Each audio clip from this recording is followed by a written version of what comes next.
Hello and welcome to episode 33 of Linux After Dark. I'm Joe. I'm Chris. I'm Gary. And I'm Dalton. Welcome back, chaps. So today I want to talk about Raspberry Pis. Now, there was a recent incident on social media where there was a bit of a PR snafu that the Raspberry Pi Foundation made. Now, we're not going to make too big a thing of that and get into the details of it, and definitely not the follow-up a couple of days later where they suddenly said they were going to release more stock to the hobbyists. That was definitely not a smokescreen or anything or cynical PR exercise.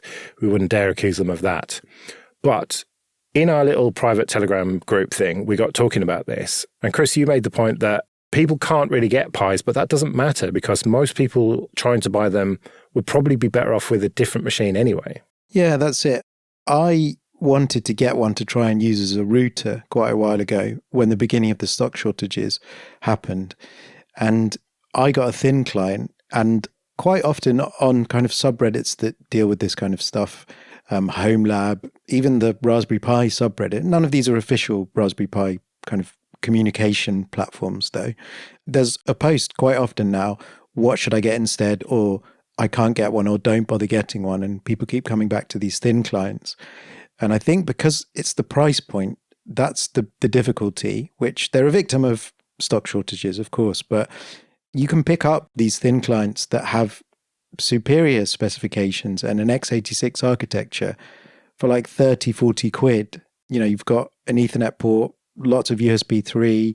Some of them have eMMC, which, yeah, it's not great, but the Pi doesn't have that unless you get the compute modules, which is a different type of product, really. Unless you need the GPIO pins, there's a lot of other options now that you can't buy the board for anywhere from £10 if you're talking about the zeros that they were, up to 35, 45, 60 quid.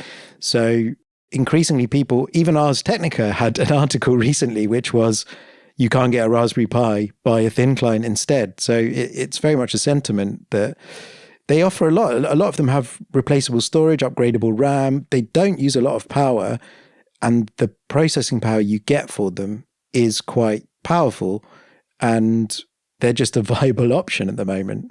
Why have people not said get a Banana Pi or an Orange Pi or some other fruit-based Pi ripoff, though? Support, isn't it? And community. I think, not to disparage them completely, because, yeah, like the OpenWRT forums, people are talking about these other boards now, but there has to be a bring up, and there has to be a community effort or the manufacturer seeding the effort. And quite often that's been the thing that's lacking. And what's weird about the Raspberry Pi is I was looking back ahead of this conversation at the first press releases for the first Pi and various interviews with Eben Upton. And at first, when they came out with the product, they were saying, this is very much an educational product because we're not seeing enough applicants for computer science at Cambridge. We want more. We feel like we want to reinvigorate the spirit of the 1980s and the BBC Micro and all sorts of platforms like that. This is an affordable option that's going to try and encourage that. Now, that was 2012. Where have we ended up in 2022? I think we're in a slightly different place. It's not like there's no education stuff that happens, but the hobbyist market and the community is one thing, but the industrial thing, I personally think they didn't think it would be as big as that back in 2012. And it's become a big thing, and it's become a big revenue source that can go back into the foundation and all sorts of things like that. But there just isn't anything else that's like that, like the Banana Pis or Pick Your Fruit, that has that weight of community effort and support behind it. Yeah, I mean, I think the ones that have come closest are some of the Pine 64 boards, but even they're not anywhere near as popular as the Pi, and they've got nowhere near as many images as the Pi. I think those are most popular in our circles. Yeah, I agree. I think they're most popular among people who like to mess with computers, and they're still nowhere near as popular as the Pi. Whether that's because they are designed for people like us, or whether it's something else, I don't know. I think it's more like the design of the software and the point where it gets to follows the people who are in the community. So for Pine 64, it's a lot of very technical people. The usability of the software usually doesn't get very far. It's another question that came up, I think, in the chat was, is it even for us? And again, I was looking back to the kind of early weeks of the Pi. You had the press releases, we're launching a product, and interviews with Eben Upton. Who are you? Oh, I'm sort of working with Broadcom. I have access to this kind of SoC that I can put onto a board, but it's also an educational bent. But they were so wildly popular. They sold loads. And I remember still lots of friends who were sort of into computers a bit, but definitely not into Linux, buying them and flashing an SD card and asking me for support, people that wouldn't normally do that, to get something going once the projects like OpenELEC at the time, that's now become LibreELEC, started to take off. And there has been like a real community, but is it for us? Like that, I think you said that, Gary. We have adopted it and hobbyists love it and there are lots of projects around it, but it's a weird one. I feel like that needs to be there for the success of the board, but it's not like they said, we need this. The Verge did a very long interview with Eben Upton where they asked him about this, about the community that's around it. And he does say some stuff that it's very important. You know, he was a big fan of XBMC, which is now Kodi. And to this day, he says they're still working on support. So they want it to work well with hardware accelerated video playback in that piece of software, for example. That's still something that is important to them, even though some people are boxing up the board as a product and making a profit just literally by putting that onto it and reselling it at a markup. Well, yeah, you're not exactly going to get hardware acceleration off these thin clients, are you? You can't use that as a media box plugged into your telly. No, and that's one of the strong points, you see, because you can get download builds for x86, a generic x86 image that you would burn to the storage of a thin client. But that's the advantage of having a reference piece of hardware. So the LibreELEC project, for example, when people raise a bug on the Raspberry Pi, pick your number, this happens. Lots of the developers and the community have that exact board with that exact makeup of components. So the work has pushed that forward, where often, I flash LibreELEC on a Chromebox, for example, and it's got a Celeron. It only has video decoding in CPU. So it can do H.264 at 1080p, but once you get to H.265, it just stutters because it doesn't have that there, whereas each iteration of the Pi, especially the Pi 4, has got H.265 hardware accelerated video decoding. Yeah, because I tried LibreELEC on a 9600K i5 machine, and it didn't have the hardware acceleration and was stuttering at anything more than 1080p, basically, which I was quite surprised at. Yeah, it's been that way for a while. One of my favorite threads, which sadly was locked in 2020 on the Kodi forums, is which box do I pick? And there's a little box out that says, hang on, lots of these things you're recommending are things like Raspberry Pis or those Android TV boxes you see with like an Amlogic SoC on. Why is that not as good as my desktop processor? And they just say, it's just the way that it is. The focus of these devices is they are built and designed to play back video with hardware acceleration. And so they win, even though they would look incredibly underpowered and quite cheap at first glance. There is that work that's gone in, especially when you're talking about running Linux. I found that LibreELEC improves things when you run it on an x86 machine. But if you're running Kodi in a desktop distribution of Linux, you'll often struggle to get acceptable performance, especially once you start ramping up the bit rates and the video codecs. That seems really weird because certainly all desktop class processors from Intel in the past 7 years have QuickSync. Yeah. So they should be able to do H.264 and newest ones, H.265. And if you have one of those big beefy Arc GPUs, AV1 apparently. Yeah, so it's weird. The Gemini Lake is the generation where that started to get better again.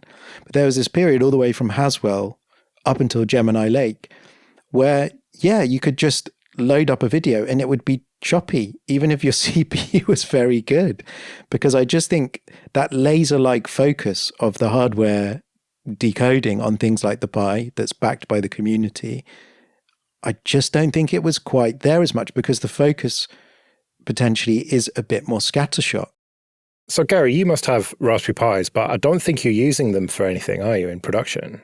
No, I used to use a Pi 4 as my primary home server, but have since moved on to something x86 based, primarily because of software support. I found that a lot of the software I needed to use just wasn't compiled for ARM. I found myself, recompiling and building stuff to run it on the Pi. It was just a little bit of a nightmare. It wasn't quite there. So I moved back to an x86 box. So I've got a Pi 4 in a case that allows you to put an M.2 SSD underneath it. So it's just sitting on a shelf with a 512 gig SSD attached to the bottom of it. Got a couple of Pi 3s in drawers. In fact, I gave one of them away this week for someone to run a Unify controller on. And a couple of Pi Zeros that I did various projects with, but they ended up just not quite being stable enough for what I needed. So yeah, I've played with them variously, ran one as a home server for a couple of years, but I just don't think they've ever quite been there. I can't remember who it was who told me, don't bother with loads of Raspberry Pis, just virtualize and containerize everything on one beefy x86 box. Not even necessarily a beefy x86 box. The machine that I initially replaced my Pi with was a Dell Optiplex micro thing, and I think Chris has got a couple of the HP equivalent of them. Mm-hmm. And that was like a 4th gen i3, put 16 gigs of RAM in it, and that was more than enough to run several containers, a couple of VMs with various bits and pieces in for testing, workstation I could remote into while I was traveling in a VM on it. And it was more than beefy enough to do that stuff with not that much of a bigger power usage than the Pi. That thing, with the C states and stuff working properly, could idle at around 20 watts. Which is significantly more and does add up. But ultimately, it was probably worth it for, like you say, the software support, and was capable of doing everything you needed to do in one machine rather than having to deal with SD cards and dodgy USB booting and just the nightmare that is ARM. Yeah, I mean, that's fundamentally the thing. I'd have ended up with 4 or 5 Pis to run the same tasks. I'd have still not had the same software support. And you would have used more power. Yeah, I'd have used more power with the 4 or 5 Pis I've needed, and that thing could run proper SATA and NVMe storage inside it. So I had 2 terabytes of solid-state storage in, which was just a pipe dream on the Pi over anything apart from USB. Yeah, I think that's the difficulty. I think until the Pi 4 especially, you could build a NAS out of a Raspberry Pi, but you'd be looking at a shared bus for the Ethernet port and USB for the storage. And one of the things in this Verge interview that Eben Upton says is, had the pandemic not come and the component shortage, they would have been looking to get stuff like eMMC and maybe iterate a bit more rapidly. And they just haven't been able to do that because to give them their fair shot, I know they've had a bit of a bumpy period in this last week or so, but it is a real thing. They haven't been able to build the boards quickly enough. And like I say, I feel like they've ended up in a surprise position when it comes to the industrial application, where when they make a huge batch, they want to keep those partners going because they put the money back into the educational foundation, but also it's a success story, as it were. You don't want to lose those people because, yeah, okay, if you distribute the boards to individuals, you make them happier for a little while, but you do that enough times, you lose those large customers. They'll start using something else for the embedded circuitry. Yeah, it comes down to B2C versus B2B. Business bullshit alert. But business to customer, selling to hobbyists, is never going to look as good on balance sheets and everything as business to business sales. That's the difficulty for me. I feel like there must be lots of software projects that have built on the back of that kind of wave of excitement and community and support that then feed back in and get built into what industry are building on. So everything is interlinked. It's kind of a living, breathing organism. And if you lose track of that, it's very easy to say, oh, people are just pissing and moaning on Reddit because they can't get a Raspberry Pi to build like a media server or retro gaming. But I personally don't think it's just quite that easy to say. I think that stuff is important to build like a wave of excitement and desire to build projects and keep things going. And as you said, Joe, bringing up the other boards, they just don't have that. And I think that's part of the success. So I just hope that they don't take their eye off the ball too much when it comes to that. I mean, in the Pi's defense, I don't want this to become like the Raspberry Pi is dead and finished. If you're doing stuff with the GPIO, or I've got a little Pi Zero 2W or W2, whichever way around it is, and one of the things that's great about it is the Bluetooth is incredible. So I sit it in the middle of my house, which is quite large, and I've got temperature and humidity sensors at the far corners of the house, and it collects via Bluetooth Low Energy. And it's a really effective device for doing that and then bouncing it on to all of my metrics and recording. And there's not that many other devices, unless you start putting dongles on extension cords and start messing around. That kind of thing, it's very impressive for. But I just feel like, especially because it's been so expensive, if you're not using the specific features of the hardware, you're going to start turning away, I think. Right, well, we'd better get out of here then. Do let us know your thoughts about the Raspberry Pi and alternatives. You can email us show@linuxafterdark.net. We'll be back in 2 weeks, but until then, I've been Joe. I've been Chris. I've been Gary. And I've been Dalton. See you later.